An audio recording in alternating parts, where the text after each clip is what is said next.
Madurai ஆதீனத்திடம் cyber crime காவல்துறையினர் விசாரணை.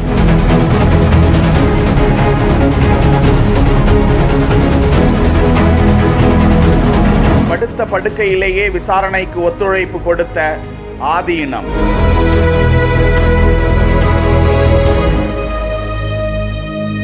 கடந்த மே மாதம் 2ஆம் தேதி காட்டாங்குளத்தூரில் நடந்த கூட்டம் ஒன்றில் பேசிய ஆதீனம், உளுந்தூர்பேட்டை அருகே தான் சென்று கொண்டிருந்த கார் மீது விபத்தை ஏற்படுத்தி இருக்கிறார்கள் என மத ரீதியிலான குற்றச்சாட்டை முன்வைத்திருந்ததாக அது குறித்து காவல்துறையினர் விசாரணை நடந்து வருகிறது. பாகிஸ்தான் மீதும் அப்போது அவர் குற்றஞ்சாட்டியிருந்தார். தன்னை கொலை செய்ய சதி நடந்துள்ளது என்றும் அந்த புகாரில் அவர் தெரிவித்திருந்த நிலையில் அது குறித்த வழக்கு நீதிமன்றத்தில் நடந்து வருகிறது. மதுரை ஆதீனத்திடம் காவல்துறையினர் விசாரணை மேற்கொண்டு வருகிறார்கள்.